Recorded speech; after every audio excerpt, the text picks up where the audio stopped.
Go. Hello and welcome, everyone. I'm so excited for this session today. It's one of the most popular sessions that we've done. We have 150 people signed up to hear Chad Oakley talk about the consulting job market. Chad is the president CEO of Charles Eris, which is one of the top executive search firms in the United States focused on recruiting management consultants. And Chad can correct me if I didn't capture that. That's not all they do, but they're super busy. And Chad's a good friend. He's been on the podcast before. Before we get into it, I'm going to, I wanted to do one thing. I'm going to share my screen, share screen my screen, just to show everyone this. Charles Eris puts out the former strategy consultant compensation survey. So if you want to know what you're worth or what at least other people with your background are getting paid, you can check that out. And also they put out the strategy consulting compensation survey for folks that are still at consulting firms. Now, if you want to download those, you just Google Charles Eris compensation survey, and they have great SEO. You'll get right to their site and you can download either one. So definitely check out those. I'll just flip through them so you can see it's the definitive source of information, as far as I'm aware, of what consultants earn in the United States. Pretty interesting stuff. Talks about likeliness to leave, tons of useful information. So check that out. Next, before to help orient Chad a little bit, let's do this Mentimeter. If you could go to your phone and go to menti.com. That's MENTI.com. And then type in this code 82733015. I'll repeat that. It's the site is just MENTI.com on your phone or your laptop. And then the code is 82733015. What's on your mind? Chad has 100 different things he could talk about. But what's on your mind? He wants to know, what questions do you have about the job market for consultants? So go ahead. We'll take a minute here. Type in your question. You can type in more than one if you like. Just type in your question, hit return, and we'll start seeing your answers pop up on the screen. Okay. Did COVID expand the pool of independent consultants out there? Interesting. Okay. Options, market for consultants with part-time dedication. Oh, that's interesting. Part-time consulting option. Are there certain global geographies that are more fertile for opportunities? While we're waiting for people to type them in, I'll ask one question that I preceded with Chad, which is, for folks like us who are independent consultants, a question I asked Chad to start with is, how do we, that's weird. How do we position ourselves well if we want to return back to a full-time role? How do we position that independent consulting experience so that employers don't think we were just unemployed and couldn't get a real job? So how do we position ourselves well? Let me read some of these other questions. And that's very strange, that writing. Haven't seen that before. Okay. How do you expect increase in remote work to affect the consultant pay scale? Are you seeing more of a demand for ESG and stakeholder capitalism consultants? What are the biggest areas of growth for marketing consultants? Trends in maintaining remote work practices? How is the market for more senior independents? How has COVID impacted the opportunities for consultants, better, worse, or the same? What functions are rapidly growing in the independent consultant US market? Has it recovered to pre-pandemic levels? What kinds of projects, industry topic growth are growing, shrinking? Is there increasing flexibility for contractor roles among corporates?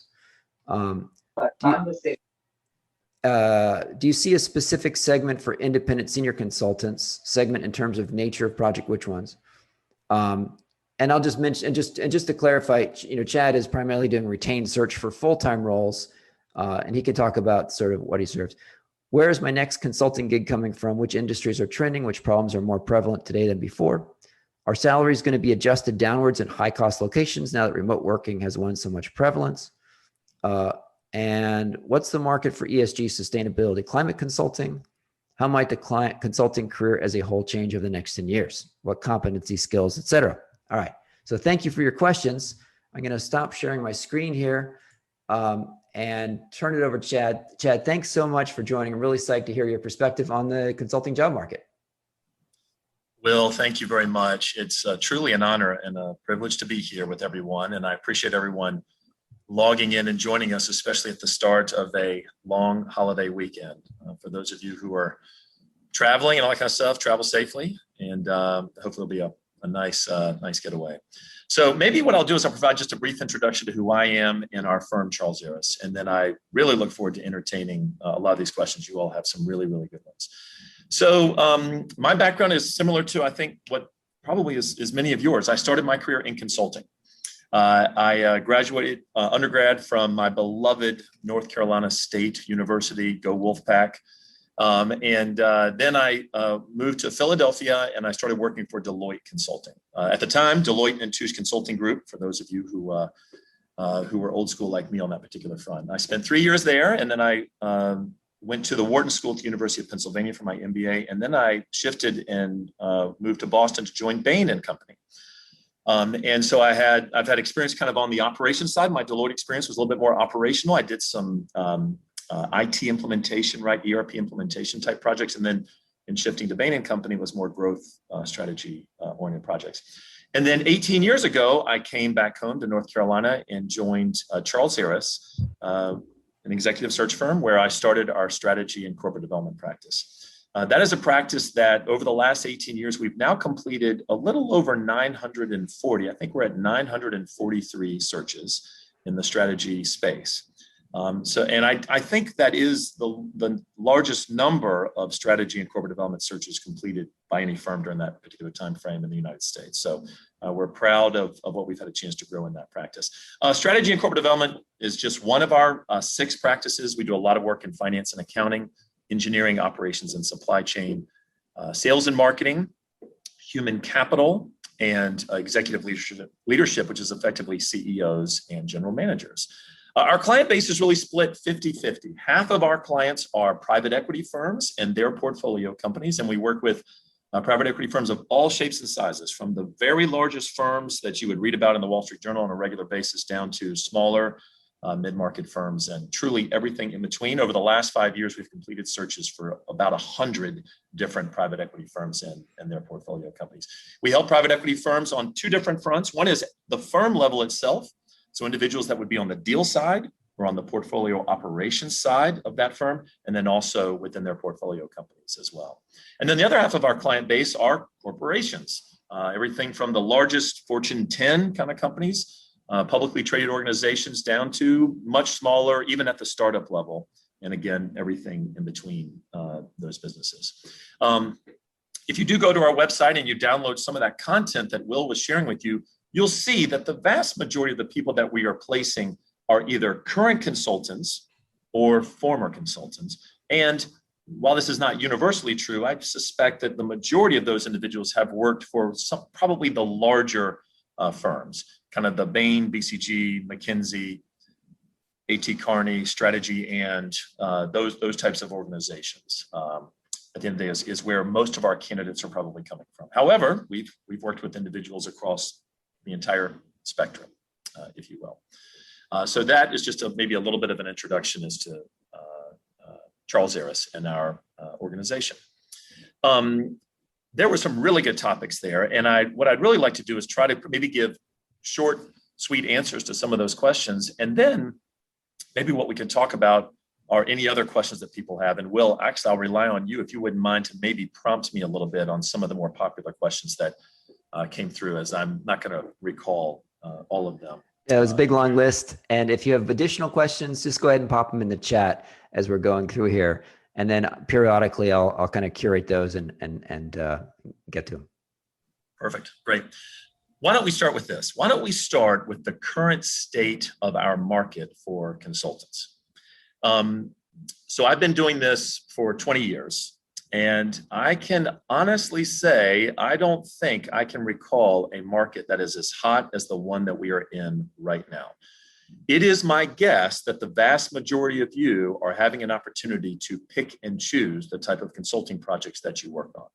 as opposed to 6 months ago when it was probably a much different story. So we've all had a chance to read about what the economy is doing, right? I just read something today in the Wall Street Journal that I think I have this correct, that the market is expecting GDP growth of 10% for the second quarter or something like that, which is just mind-blowing numbers. We've all been reading about the fact that companies cannot find staff. They cannot find talent. I had a friend of mine who was in Chicago yesterday, and he said he went to a Starbucks at 1 o'clock and they were closed with a note that said, we are closing our stores at 12 noon because we do not have the staff to remain open in the afternoons. That is wild, right? I cannot recall a time when the market was that constrained. So companies are suffering on a major basis from a staffing perspective, and that goes all the way up. The good news is that goes not only from your hourly employees, but that goes all the way up to the more senior levels. Our firm has never had the number of retained searches that we are working on until today. So we're at a record-breaking number within our organization. We've been in business now for 51 years. So that's a pretty telling statement, if you will. Our phone is ringing constantly. All shapes and sizes of companies, all industries are desperate right now for world-class talent. So this is a seller's market. This is absolutely a seller's market.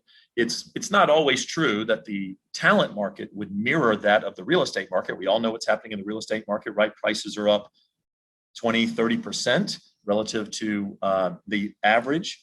And the exact same thing is taking place within the talent space. The demand for talent today is, again, as high as I've ever seen. So we're all in a good place at this particular stage. The consulting firms themselves, the big firms, are sold out. Many of you may know this, but last year, the year of the pandemic, 2020, was a record-breaking year for Bain, BCG, and McKinsey. All three firms had record revenue even during the pandemic. Coming out of the pandemic, they are way oversold to the point where we are now seeing those organizations try to poach aggressively from other brand name firms. BCG and McKinsey really are on the prowl for new talent. And they are extending offers to consultants at other firms, the Deloittes, the A.T. Kearneys, the Strategy Ann's, the Parthenon EYs, Monitor Group, all those organizations. They are extending offers to consultants at those organizations at pay rates that we have never seen before. I talked with an EY Parthenon individual the other day that had received an offer. And the person said, you know what, I really like it here at EY Parthenon, but I probably can't turn this offer down. It's just too rich. So the dollars are flowing now at an incredible pace. For those of you who love consulting and might want to think about going back to work for a broader firm, now is the time to start to maybe reach out to some of your colleagues at that organization, if that's what your goal is, right? If you will, please know that those firms plan to get back on the road pretty darn soon. BCG, McKinsey, and Bain have kind of sent out the all points bulletin to the team that says, hey guys, we know everyone's been working remotely here during the pandemic. It's now time to start coming on back home, get back towards the home office. By the end of the summer, they expect that they will be traveling to client sites. So from that perspective, those consulting firms believe that we'll be heading back to normal here pretty darn soon. So in short, this is a good time for consultants, and part-time, full-time. If you just put yourself out there, my guess is that you will find opportunities, and you'll probably be able to pick and choose what opportunities you focus on here for the next 6 to 12 months would be my guess. We'll continue to see this demand at a pretty high level for the next 6 to 12 months. Let me pause for a second. Will, I want to make sure that I can address some of the questions that had popped in. And I also want to make sure that if anything that I've said, if people have clarifying questions or things like that, I'd be interested. I want to make sure that I can clarify anything there. Yeah, Chad, we had a number of questions, Chad, about specific sectors or skills or functional areas or industries? Is it just super flat out busy across the board, or there are some areas that you think are particularly in demand now and will increasing in demand? Any comments on that? Yeah. So we're seeing demand across all industries. And our firm works across all industries. So our largest industry is industrial. That's largely driven because of the private equity work that we do, right? Private equity firms like to invest in hard assets, right? We are seeing a greater number of private equity firms invest in services firms where people are the primary asset. But historically, it continues to be true that private equity firms want to invest in hard asset organizations, manufacturing businesses, and things along those lines. However, we are seeing really strong demand in manufacturing-oriented business, whether it be B2B, industrial manufacturing, or B2C, consumer packaged goods businesses. We're seeing huge demand in financial services, right? Those organizations coming back online, and a lot of demand in that particular space. We're seeing a huge amount of demand in healthcare and life sciences. Pharmaceutical, medical device, and biotech, very, very strong. The healthcare system, of course, very, very strong, as you might imagine, given what we've just recently gone through. We're seeing a ton of demand in tech, media, and telecom. For the first time in our company's history, last month, we had 2 of the FANG companies reach out to us for talent. All right. So let's think about why that's a big deal, right? So I think we're all familiar with the FANG companies, right? Facebook, Amazon, Alphabet, Netflix, and Google, right? And those particular organizations, they are overwhelmed with applications every day, right? They are hiring and qualifying engines, machines. So when those organizations are having a hard time finding what they want, that is a very compelling moment in the marketplace, everybody. That's about as telling a statement as I'm going to make. We projected, we had a long conversation about this. We have a TMT practice, technology, media, and telecom practice. We felt like it was going to be 10 years before those organizations would ever need an executive search firm to partner with them for broader based positions. Certainly they use executive search firms for maybe a couple of very unique places, but that was incredibly unique. So we're seeing huge demand in TMT as well. In other words, whatever your space, whatever your area of industrial expertise, my guess is there are businesses out there that would want to engage with you very, very quickly. On the functional area, right? From a consulting perspective, I don't know if I'm going to have any blinding insights on this that are going to blow anybody away. I'm going to provide you with the answer, but I suspect that most of you will probably know this. So when the pandemic hit, right, all consulting immediately shifted, right? And it really went to life in a pandemic type consulting. How do we handle this? How do we react to this? What's our internal employee mentality? How do we handle this with our clients? How do we pivot? How do we change our business model in a way that can support what's taking place right now in the world? That's where a lot of companies pivoted to. At the same time, as you guys know, we went to a lot of cost containment consulting.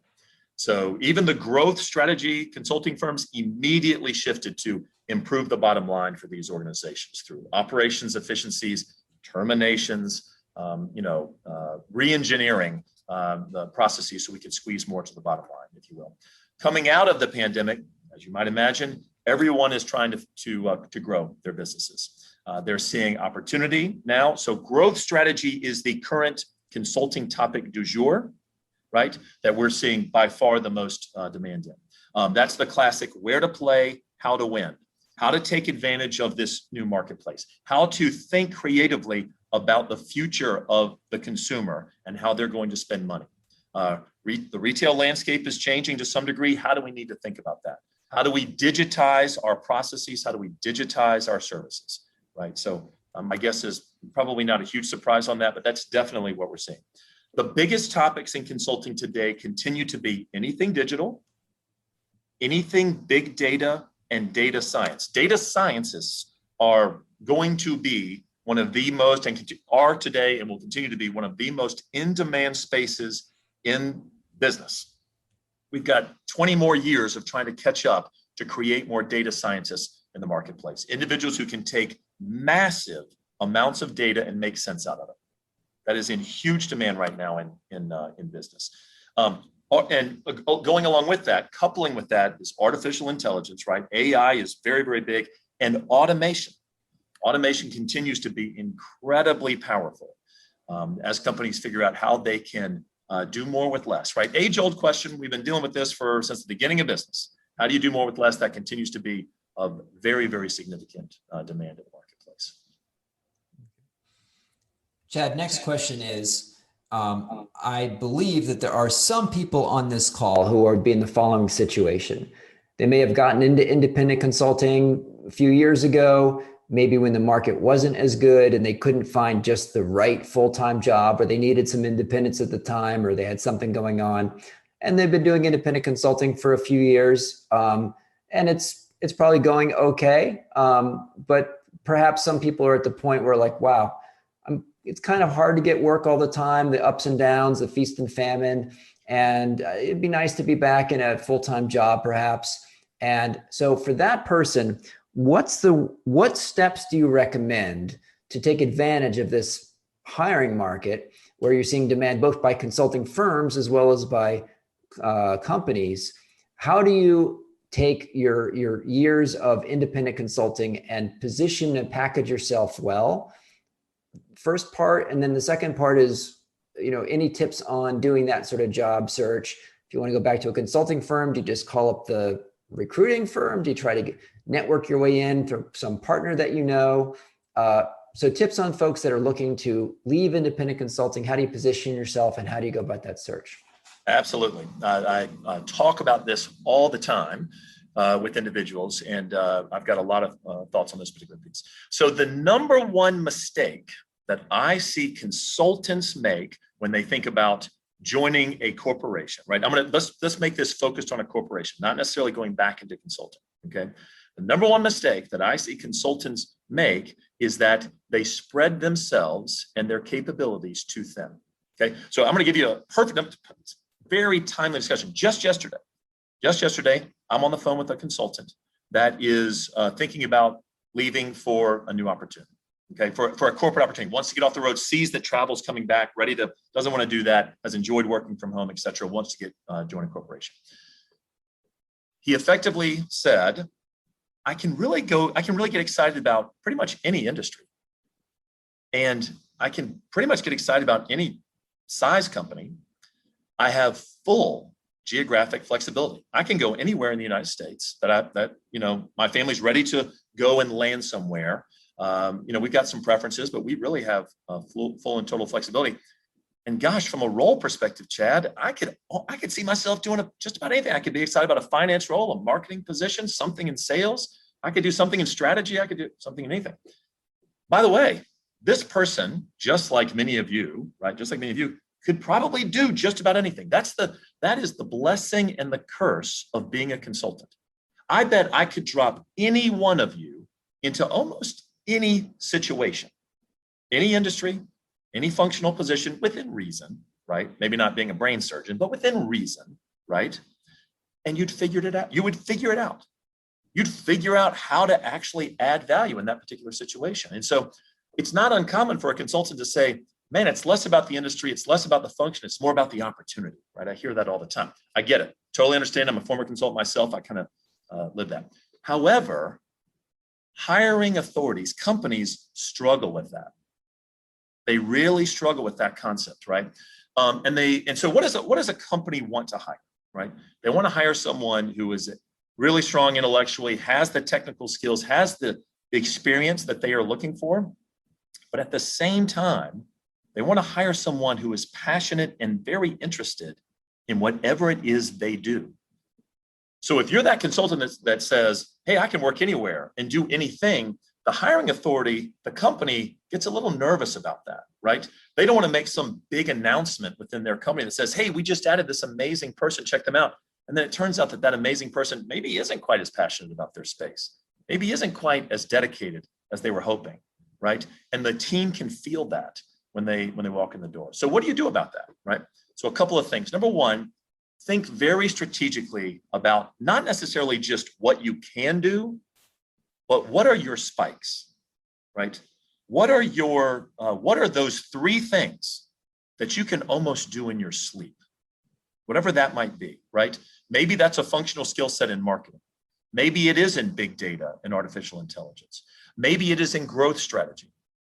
Maybe it is product management, new product launches, right? Whatever it is, think strategically about what are those three things that are my go-to in my wheelhouse, right down Main Street. I'm going to knock this one out of the park every single time, okay?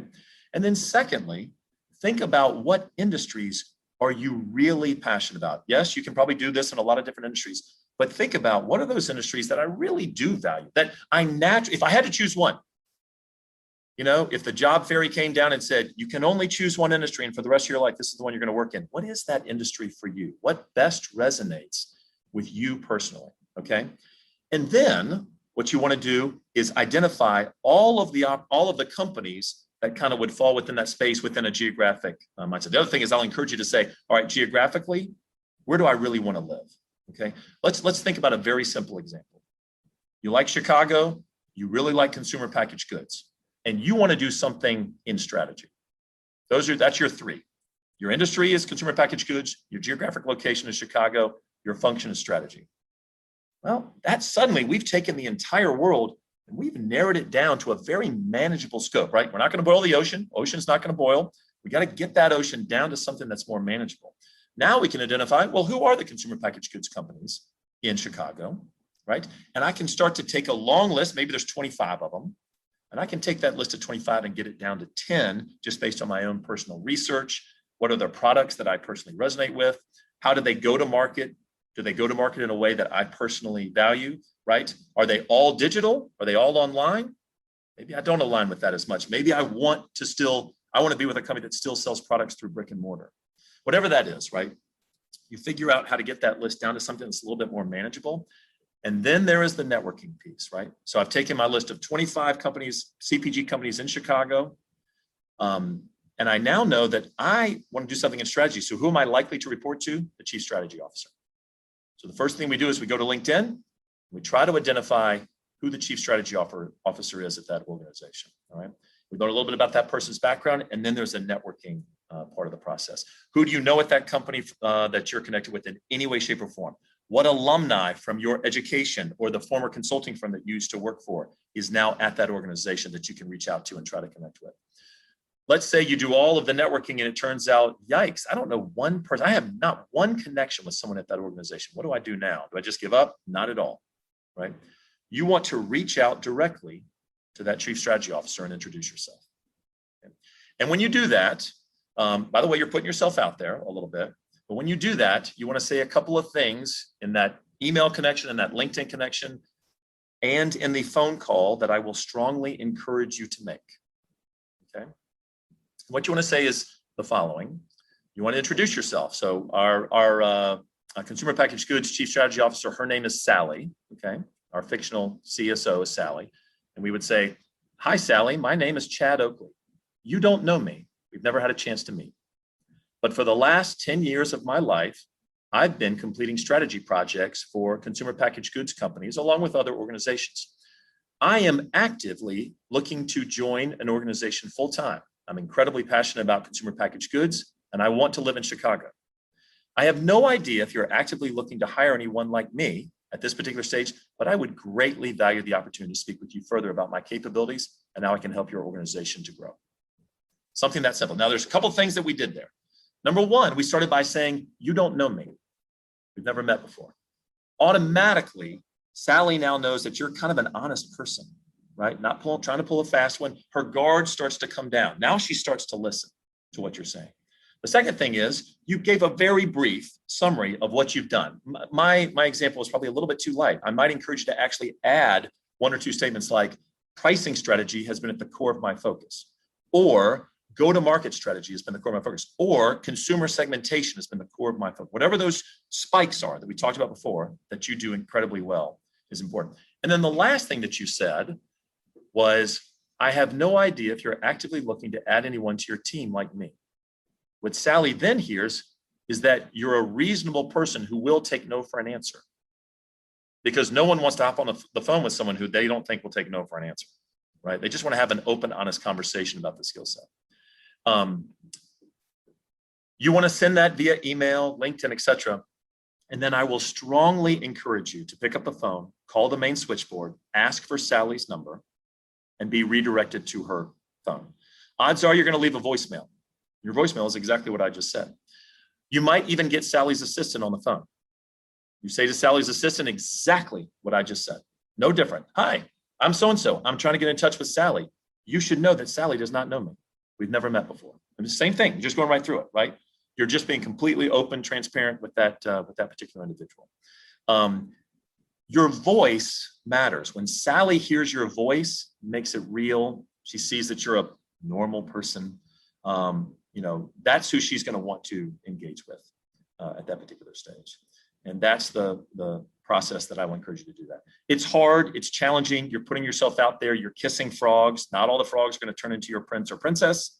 But if you do it this way, I assure you that is the fastest way to find a great opportunity for yourself. Notice one really important thing. Not once did I say, do they have a job opening on their website? I don't care about that. Don't ever let whether or not a company has a job posting on their website be an indicator as to whether or not they're hiring great talent. I promise you, the Sallys of the world are always looking for good talent. Many of you have been executives in your past. I promise you, 1/3 of what you thought about was, do I have the right team? If I need to expand my team, how am I going to do it? What's the skill set gap that I have right now? But if someone shows up on your doorstep that can help to bridge one of those gaps, you're going to engage in that conversation. So forget about whether or not there's a job posting. This is about engaging with someone who's constantly thinking about talent. Let me pause for a second. Happy to clarify anything that I said or mentioned or anything along those lines. That was a master class. Say a couple of things. First, if you have questions for Chad, go ahead and put them in the chat right now. Right now, just put something in the chat. The thing I'm going to take away from today is you don't know me. What a great line. You mentioned, Chad, having that list of companies. A tip that I got from a career coach about 15 years ago, which I found so helpful, still remember it, is when you have this list, the question to ask, the killer question is not when you're networking or having a meeting is not, oh, can you introduce me to someone on this list, or do you know these companies? But it's, what do you think of this list? Which, if you ask someone that question, it opens it up, and someone might say, oh, well, I know the CFO here, or you should add company number 12 that you don't have, or you don't want company number 6 because the CEO is a jerk. So what do you think of this list was the magic question that I had. Next question for you, Chad, is you talked about going direct to the chief strategy officer. What is your recommendation for us on reaching out to folks like yourself at retained search firms? And you can talk specifically about Charles Eris, and should we, for those who are interested, should we email a resume, submit it online to your firm? Should people try to get a call with a busy recruiter, or just send them the thing? Should we try to get someone to introduce us that knows you? What's the best way to interact with retained search firms to get on the radar? Yeah, well, that's such a great question. And I get this question a lot, and I hate the answer that I have to provide for this question.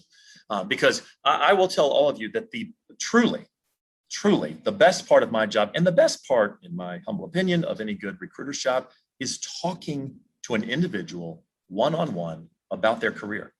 I love that conversation. It's the brainstorming about where they want to go, how can they get there, what are the steps that it's going to take, what are the skills they need to further their career is the best part of what I do. At Charles Eris, we receive dozens of resumes every single week.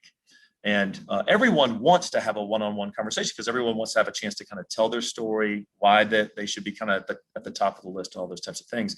And unfortunately, the vast majority of recruiters do not have the time that they would like to have those one-on-one conversations. When you are in a market like this, and an executive search, all executive search firms right now are overwhelmed. I can just tell you that.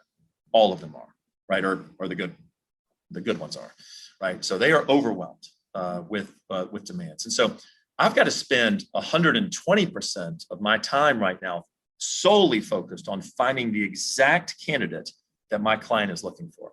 What that means is that those conversations that I really enjoy and love to have, I'm not able to spend the time having those. So when you reach out to a recruiter, but it's really, really hard. It's going to be, in this market, it will be very, very hard for a recruiter to say, absolutely, let's set up 30 minutes and let's talk. And I want to hear all about your story and kind of where you're trying to go in your career. So send that email, attach the resume, include in that email, hey, I'm looking for this type of organization, this type of functional role, in this type of geography, right? Industry, function, geography. That's how you should be thinking about it, right? Industry, function, geography.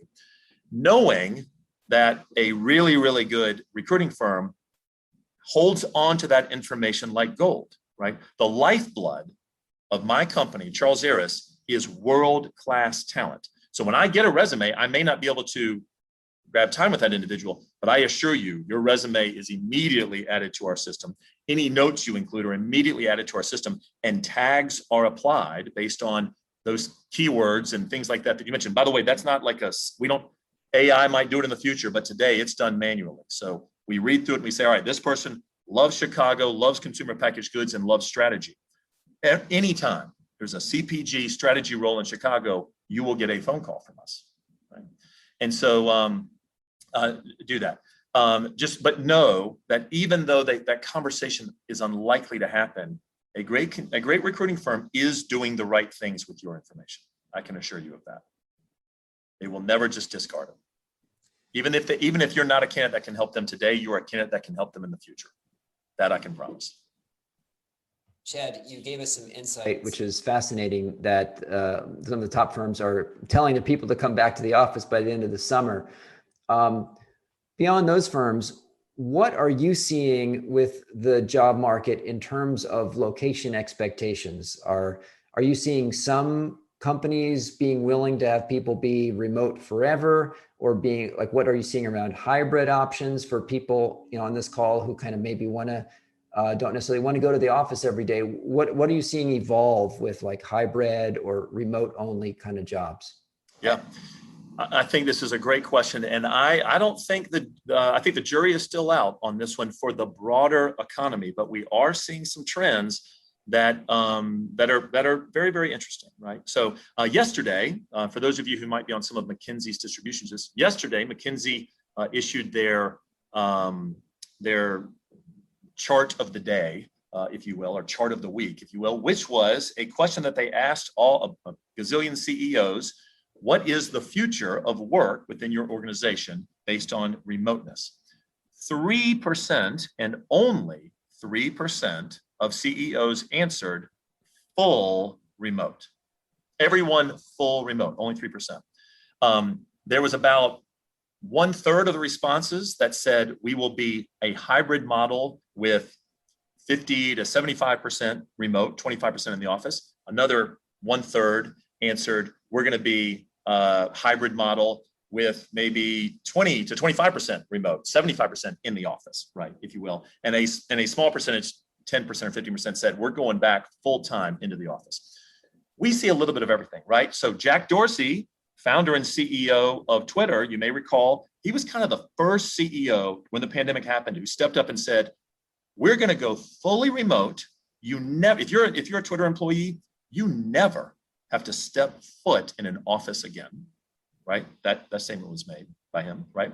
But other companies, right, have said the exact opposite. They have said, we believe in face-to-face. Everyone is coming back, right? Every last person will be in the office full time. And we've seen everything in between. Most companies today believe that a hybrid model is going to be best. And that hybrid model is not hey, twice a year, we're going to ask everyone to fly back into corporate headquarters for a meeting. The hybrid model is every week, we expect these individuals to be in the office in some way, shape, or form. So most of our clients are not saying, find someone and they can work anywhere they want to. Some of that is happening, but it's a very, very small percentage. What a lot of our clients are saying is, we want someone to be local. They can live an hour away. They can live an hour and a half away, but at least once or twice a week, we expect that person to be in the office for team meetings, face-to-face meetings, and things along those lines. Now, if I'm a remote consultant and I'm serving a company on a part-time basis or on a contract basis, rarely do I think that company is going to expect you to actually be there every single week, all day, all those types of things. We're seeing a lot more flexibility on that particular front. And I suspect many of you are seeing that level of flexibility as well. But right now, I do believe most companies are going to do a hybrid model, and that hybrid model for most organizations you will be expected to be in an office physically some portion of a week, is the current answer that we see in the marketplace that's most prevalent. Chad, we had a question from Anna, and it's about what if you are applying for a job that where you think that you're strong, but it doesn't really match your track record. It might be in a slightly different area than your track record suggests, either your industry, your functional track record, but it truly is an area that you're excited about. How do you counsel candidates in that kind of situation? Yeah, do a mini project for free. Okay, say to that, or like do a case study, volunteer to do a case study, ask to do a case study, right? So that's by far the best way that they will confirm that, yes, indeed, you can do the work that they need to be done. Honestly, it's also probably a pretty good way for you to confirm that you can get the work done in the way that you believe in as well. So I will encourage you to say, hey, I'm applying to this role. Here's my background. This position is going to be slightly askew from what I've done in my past, but I'm passionate about it. I'm eager. I'm a lifelong learner. I'm going to dig into this. My sleeves are going to be really rolled up. I'm going to crush this assignment for you. And why don't we do a live case? And by a live case, I might say something like, hey, why don't you send over, if you need to cleanse it, you certainly can. I'll sign your NDA, right? I'll sign the non-disclosure agreement. Send over some of the data. Send over some of that confidential stuff. Give me a week. Give me 2 weeks. Part of the interview process. Let me go and actually do some work for you and then present it back, right? Yes, you're doing some work for free. Yes, your time is very, very valuable. But if you are passionate about that opportunity and joining that organization, and you are nervous about whether or not you'll think they'll choose you over someone else whose resume might look a little bit more robust, say, the proof is in the pudding. Let me show you. Let me show you exactly what I can do for you. That is by far, I think, the best way to get that job that might be slightly askew. Yeah. One question we have, Chad, is for now, legally, right? Age discrimination is illegal, right? Sure. We had one question though about how do hiring companies look at 50 plus aged candidates in the current market, and what is your guidance on for older candidates to position themselves to make kind of come across, to make sure you're coming across that, yeah, I have the energy, I'm still willing to roll up my sleeves. Companies might be thinking, oh, this older person, they're just going to want to have a staff and going to want to direct stuff, and they may not be tech savvy or may not have the energy or something. There may be certain biases. How do you overcome those, and what's the current what are you seeing for candidates who are over 50? There has never been a better market for candidates that are over 50 than right now. I'm just going to tell you. Companies are absolutely expanding retirement dates and there are thresholds within that. Companies need talent. If you are an older worker, I assure you, if you put yourself out there, there are going to be opportunities. Now, let's talk about how do you present yourself in the best way. Much in the exact same thing that we just talked about. The proof is in the pudding. Show work product. It's that simple. Show your work product. Show what you have recently done. Show the analysis that you have recently done. Show how your sleeves were rolled up and look at this that I just completed. Show that PowerPoint presentation that has all the content in it that you have just created. Show the spreadsheets, right? Whatever is the work product that you have been completing on behalf of your clients, show it, demonstrate it.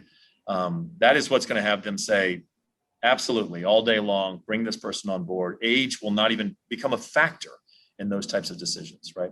And I think, of course, we all know, just bring the energy, right? Bring the energy. It's so funny. Everyone always says to me, the big kind of common thing is, well, it's an older person. Are they really going to have the energy for the job? I got to be honest with you. Most older people have the energy. I mean, when you really boil down, it's not about the energy level, right? It is about, have I been keeping my skills sharp, right? When I was coming along in consulting, there was one analytical program that we used for the most part, Microsoft Excel, right? Microsoft Excel remains, you should all know, it remains the number one analytical tool that consultants use in today's market. Bain, BCG, McKinsey, Excel, and all the other firms, Excel is still number one. However, right, there are a very close second with Alteryx and Tableau. 5 years ago, I never heard the word Alteryx or Tableau. Today, I hear Alteryx and Tableau in every interview I do with a candidate. When it comes to analytics, I ask the following questions. Is it safe for me to assume that Microsoft Excel has been the primary analytical tool that you've used over the course of your career? That's number one.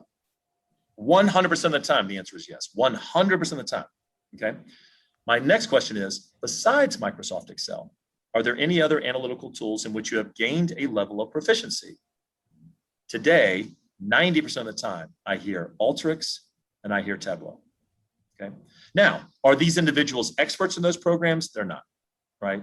They have data scientists that are the experts in them, but they're expert enough that when it's midnight and your presentation is the next morning at 8 a.m. and the data scientists have all gone home for the night, you can function in that space. So if you are thinking about adding a couple of tools to your skill set, I will strongly recommend Alteryx and Tableau. Alteryx is an analytical statistical program. Tableau is more of a data presentation.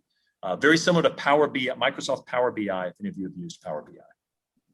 Yeah, I definitely second that. I sometimes I'll talk to candidates that have been away from consulting for a while, or they left the firm a while ago, and their PowerPoint pages still look like McKinsey PowerPoint in like the early 90s or something. And their Excel might be a little rusty. So definitely brushing up on those areas can help. For folks on this call that are interested, one area we haven't talked about, but I think that your firm does some board searches. For folks that would be interested in positioning themselves for a board role, any thoughts on how to position yourself? How do you find out about board roles, get in the flow of those kind of opportunities? Yeah, board roles are complicated. You guys should know that we get hired for board roles very rarely, almost never. Okay. And the reason is because everybody wants to serve on a board. It's like the coolest, sexiest thing you can say. Well, I've got that board meeting later that week. That just sounds cool. So everybody wants to serve on a board, right? You do a limited amount of work. You probably get paid pretty well. You're at the cutting edge of an organization. And so organizations don't tend to need a heck of a lot of help, finding kind of interested board members and things like that. When they do, it's because there is a highly technical skill or experience base that they're looking for that particular position.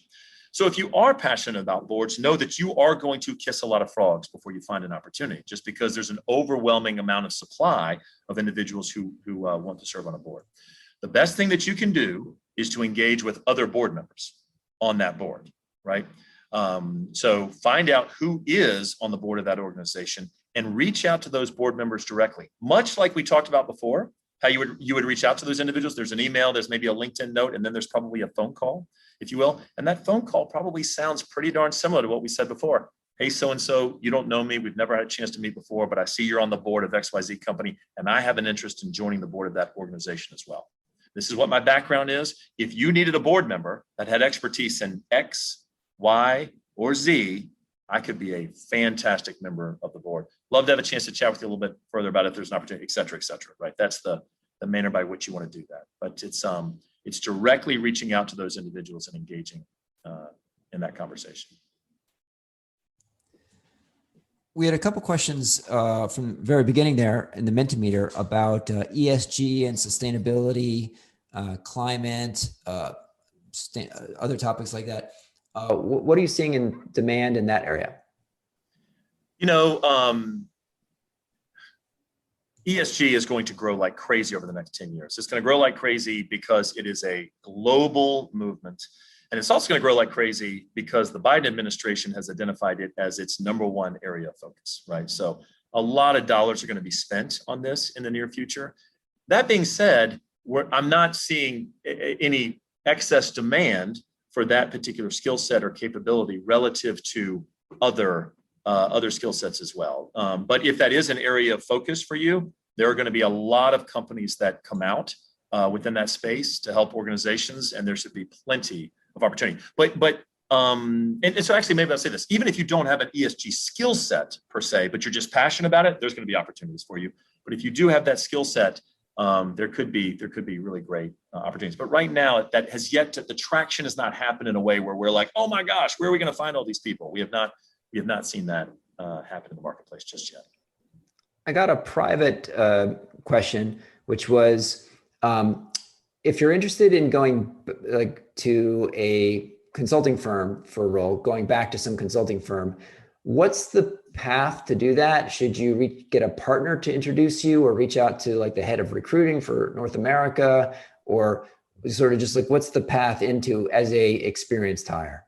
Yeah, great question. The answer is yes and yes, right? So there's no wrong answer to this, right? The consulting firms today, I assure you, there's every path available, that could head to the powers that be at that particular organization.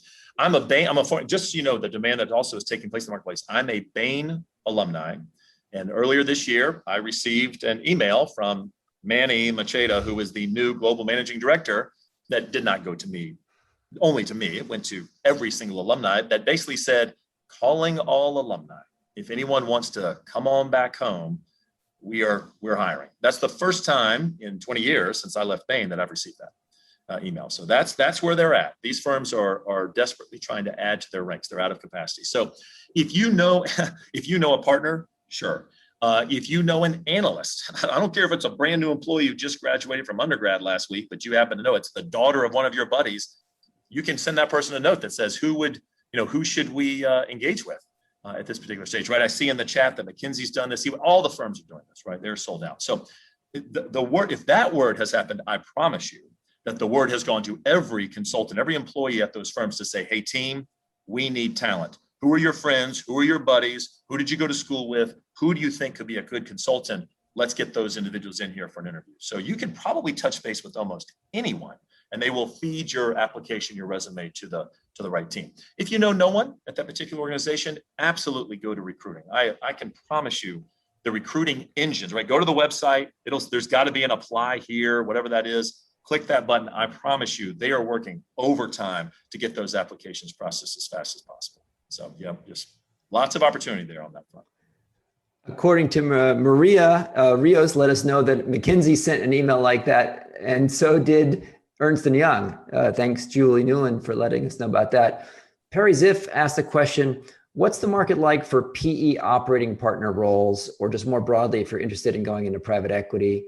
What are you seeing as the market there, and also what's the path, if different than what your suggestion was earlier? Yeah, that's a great question. Operating partners are the fastest growing part of a private equity firm today.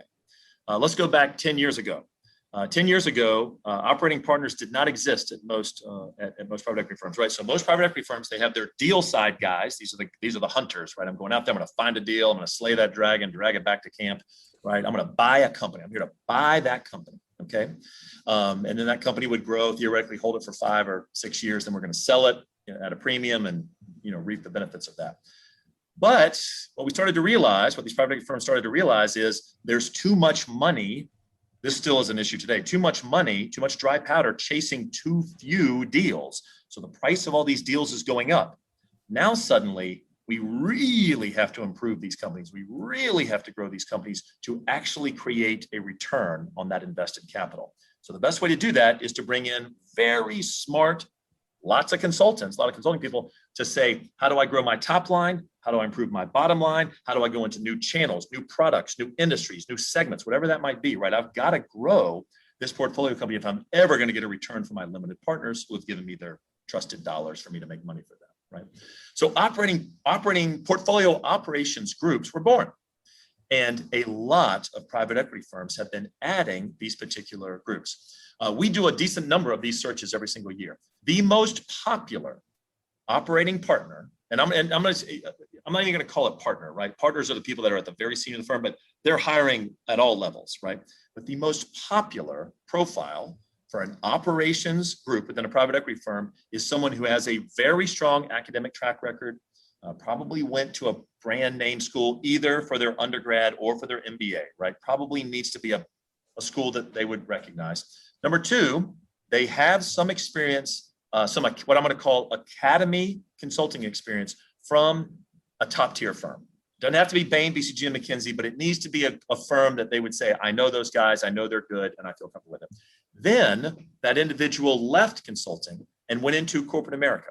In a grand slam home run scenario, they went to work for another private equity backed portfolio company, and they have moved from a strategy capacity into some kind of operations role. So maybe they joined that firm in a functional position, but they've moved into maybe a P&L. It doesn't have to always be a P&L, doesn't have to, but they went and ran some portion of the business. They ran supply chain, they ran pricing, they ran marketing, whatever it is, they did something.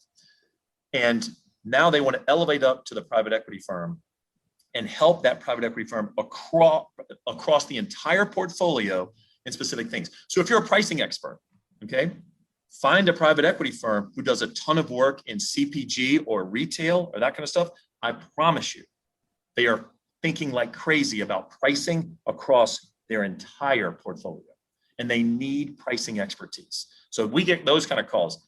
Hey, Chad, we've now got 10 companies in our portfolio that do X, Y, or Z. I need someone who can help me with this. It's Salesforce automation, pricing, consumer segmentation, new product launches, whatever it is, right? So there's absolutely opportunities there, but they tend to want to recruit people that have a pretty robust background. One thing I will say, the travel in those jobs is extensive. Okay, travel in those jobs is extensive. You will be on the road a lot. So a lot of those, almost every private equity firm has a Monday meeting with the all hands meeting on Monday. In that meeting, they go through every potential deal that they're thinking about, and then they go through the entire portfolio. Every person will speak and they'll talk about what they're going to accomplish that week. Around noon, maybe we have a team lunch. At 1 o'clock, the operating people head to the airport, right? They're flying to that portfolio company where they're working with the CEO, the CFO, the COO of that portfolio company during the week to move the needle. And then they'll come home on a Thursday, Friday, that kind of stuff. So it can be a heavy travel job. And by the way, the cash compensation in those roles is always not as good as you would think.